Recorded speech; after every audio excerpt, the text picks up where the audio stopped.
Hello everyone and welcome to Workflow Off. Wow, that's hard to say. Hello everyone and welcome to Workflow Walkthrough. My name is Frank Walsh, and in these videos I like to give brief tips on how to use Darktable to process your images. I've done a number of videos in the past using Darktable to process film images, but one thing I've never done is use the Negadoctor portion of Darktable.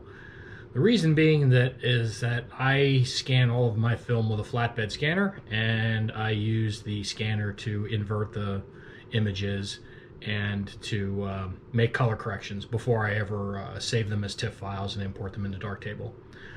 But I thought it was worth trying something a little bit different and using the raw scanning capability of the Silverfast scan software that I use, which gives you a negative image, just as if you would have shot your film with a DSLR and digitized it that way. So I thought I'd do that. I did scan the film both ways, at least a few images both ways. So we'll be able to take a look at the scanner's TIFF image, and we'll be able to take a look at how Negadoctor can be used to reverse a negative image and to make the same adjustments. So let's dive in, shall we? All right, here we are in Light Table, and I've got two images on screen here. The image on the left, this is how the scanner interpreted the image when I let the scanner reverse it and correct for the film color cast. And, it does a pretty good job. As I said, this is my normal workflow. I think it saves me some time, and I can, with these TIFF files, have enough bit depth that I can make the color corrections that I want to make. But Darktable does have this ability to invert negatives and to do color corrections, and I wanted to experiment with it because I have at least considered using my digital camera to scan my film rather than my flatbed scanner. Be interested to see if the results are any better or worse. But what we have here on the right, this is the image out of my scanner now. In my case, this is an Epson V550 scanner, and I use Silverfast scanning software, and it gives me what it calls it's a 48-bit RAW. I can also scan it as a 64-bit RAW. Now, I haven't done anything to either one of these images. This is as they came out of the scanner. So I'm not necessarily going to try to make this image look exactly like this one, but I'm going to process this image using Negadoctor, and we're going to go through those steps, and we're going to see what the results are. So let's go into the dark room. All right, so now we're in the dark room, and we can see that Darktable has applied some standard settings to this. And I'm going to tell you right away that one of the things I learned is that I have to change the input color profile. But before I do that, I'm just going to show you what happens if I don't. So I'm going to come over here before I do anything else, and I'm going to go into Negadoctor. All right, and the first thing you need to do with Negadoctor is you need to select part of the film base. So when you do your scans, you have to have some of the border available. In this case, I do have some border available, so I'm going to use the eyedropper tool, and it selects a large portion of the image, but I really just want to get an area of unexposed film.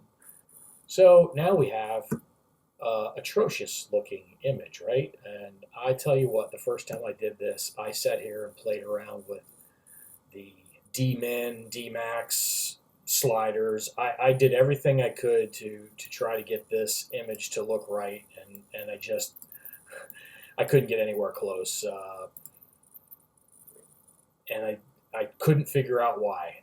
I really couldn't figure out why, because I had the film base selected. So then I thought, well, where should I look? Why might this color profile be out of whack? And I thought, well, maybe it has something to do exactly with the input color profile. So going into modules that I've used, I clicked on input profile, and it said embedded Icc profile. I have no idea what, Icc Profile, the Epson scanner, or the Silverfast software is embedding. I don't really see any way to change that, but I started going through some of these just to see what the results might be. And the first thing I said, well, I might as well, if I'm going to work in Linear Rec 2020, let's see what happens if I change the input profile of Linear Rec 2020. And I had to go back to Negadoctor and reselect the film stock, the film base, and instantly the image looks at least a lot closer to what I would expect. It's still got a pretty heavy blue cast. So then I played around with some of the other input color profiles. For instance, Adobe RGB made the image look kind of washed out. sRGB didn't seem to do anything for me there either, and I didn't think, since it's a 16-bit image. So then I started to get into some of these that are supposed to be more for HDR images, like HLG Rec 2020.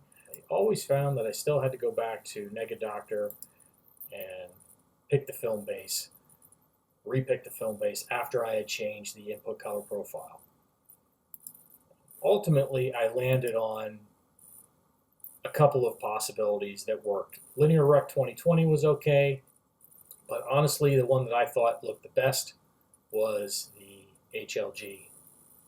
So I'm going to go back to that, go back to Negadoctor, reselect the film base, and to me, this gave me the closest starting point to the this out of the scanner look.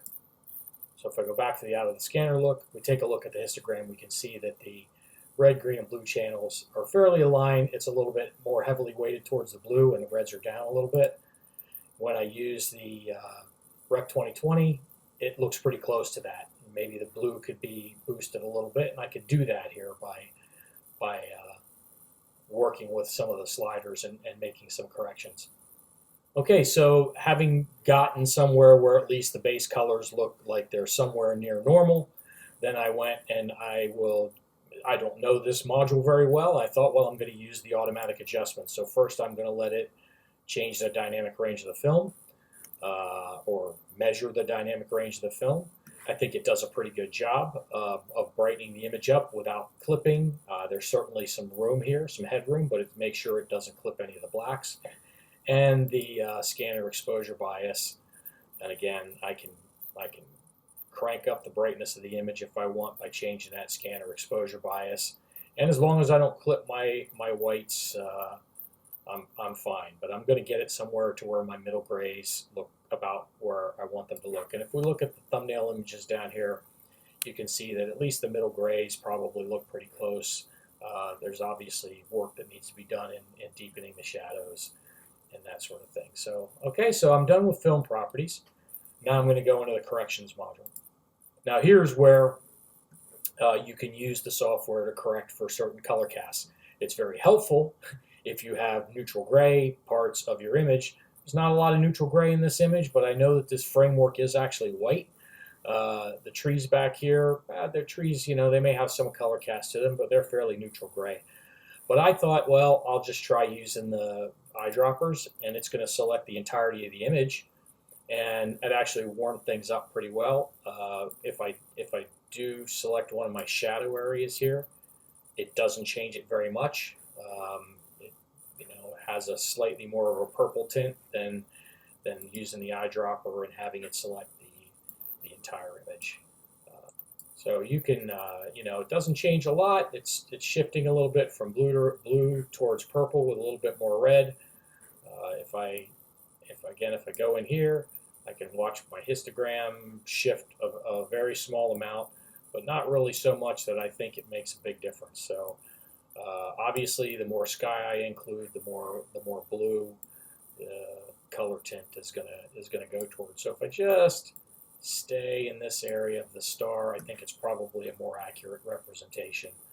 And then I can play with the individual sliders if I want to. If I think the shadows look too blue or too red, I can move those. And then I'm going to go to the highlights and do the same thing. I'm going to select the highlights, and again, it selects the entire image, and it starts to give me a shift based on what it sees as bluish highlights. Well, that's no surprise since there's a lot of blue in this image. I don't necessarily want it to focus on that because I want the sky to be blue, right? It's sort of neutralizing the sky. I don't necessarily want that sky neutralized. So what can I do for highlights in this image? Well, You know, I can focus in here on some of the pieces of the framework. I can also sort of just focus in here right on the sun, right? I want the sun, but that gives me far too blue of a cast, right? It really hurts me on that. But I can just dial back the blue gain and see if I can get something that looks a little closer. The image still looks a little bit too green. I'm going to try to get in here on one of these areas of the image that doesn't have as much blue sky in it.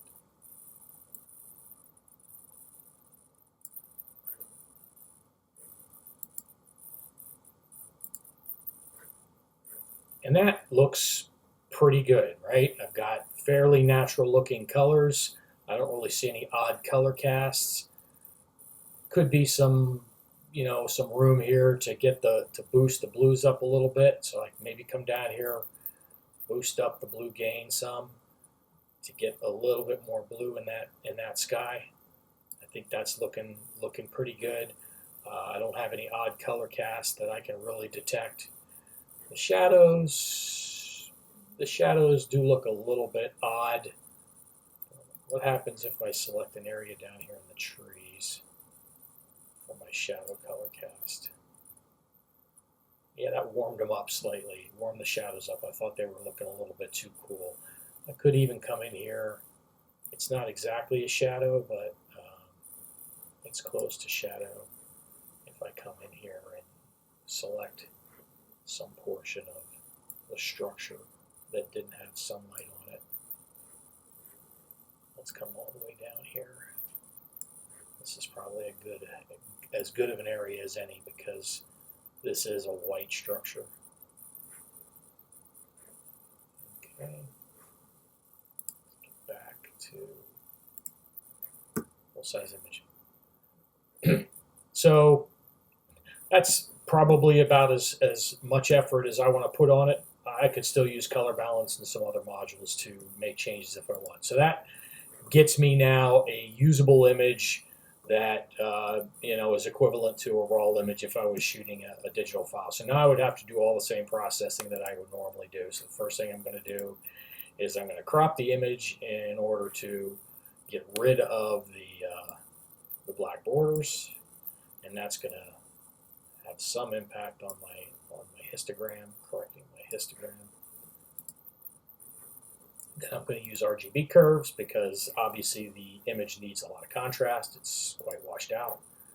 So I will pull down the shadow areas here. Maybe even move the black point. And lift up the highlights until I get something that looks pleasing to my eye.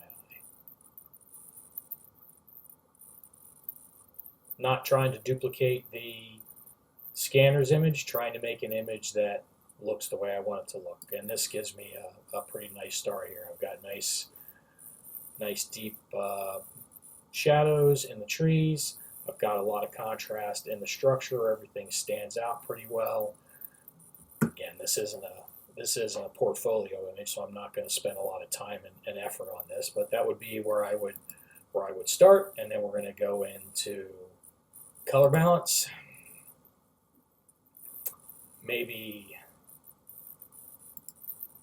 even add a little bit of contrast here using the color balance module.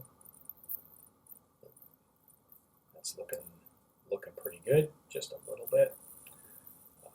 Do I want to jack up the saturation? I think the saturation is generally okay. Let's take a look here. Let's use some of the eyedroppers to see where my shadows are. So that pulled my shadows down a little bit.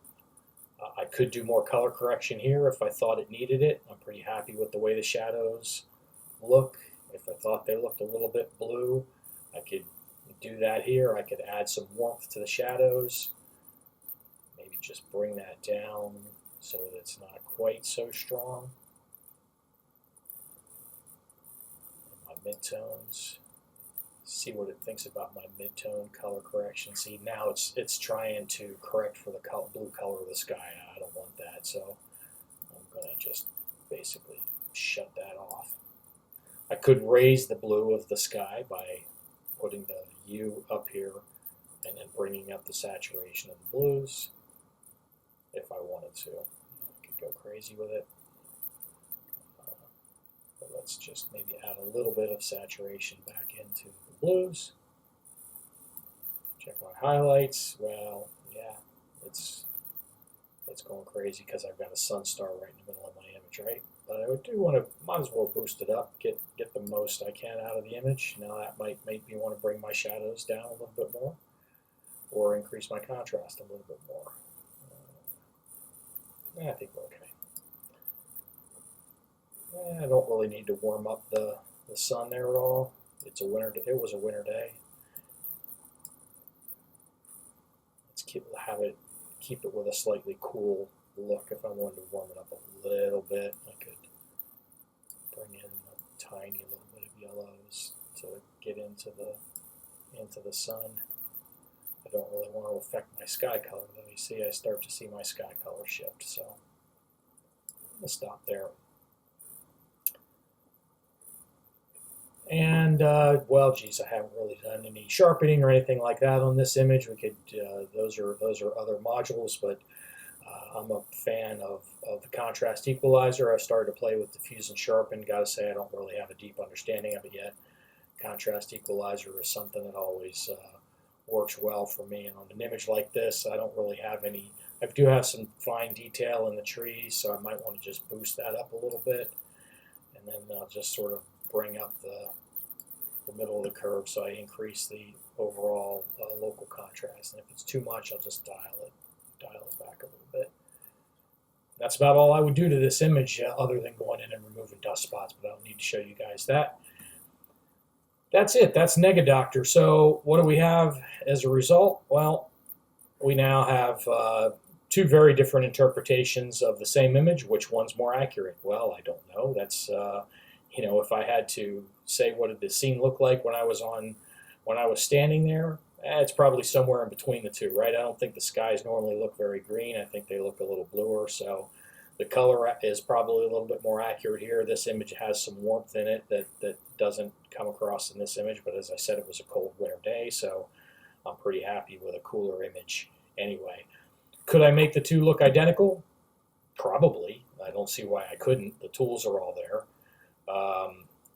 But that's, you know, in an artistic shot like this. If I was doing portraits and people's faces and I want perfect color accuracy, well, then I probably wouldn't be shooting film to start with, because there is really no such thing as perfect color accuracy with film. But I would be trying to get a look that mimicked what that film typically delivers.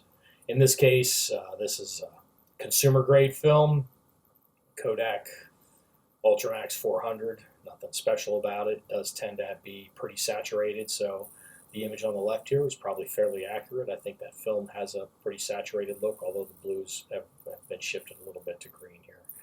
That would be a pretty easy white balance adjustment. Anyway, I thought it was a worthy experiment. I did actually process quite a few other images, then only with negatives. I didn't scan them both ways. I just scanned them using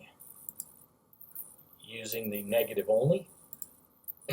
And there was a lot of different scenes with different kinds of lighting. And, you know, it wasn't always easy to get a result that I wanted to get. The night scenes are particularly challenging because you have all kinds of crazy color casts coming from neon and traffic lights. So here's an example of an image, not a very exciting subject, but this was one that was quite easy to convert because you have some very obvious neutral highlights and some very obvious neutral shadows. So I was able to easily convert this image with Negadoctor. If I go back here, let's compress our history stack.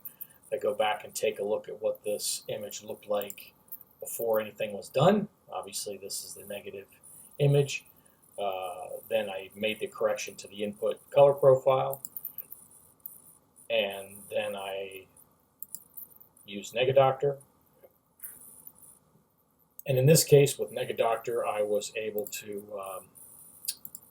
really use I was really able to just click the corrections tab, just click the white balance sliders and select areas in the middle of the satellite dish because that's a white surface, and in the shadow of the satellite dish because that's also a white surface, and very quickly come up with an image that this looks like it looks in person, at least to my eye. And the sky color looks good. The colors of the rusty barbed wire look good. Everything basically looks the way I would expect it. So here was a case where using Negadoctor was very simple. Less simple in night photography. So this is an image that I think looks fantastic.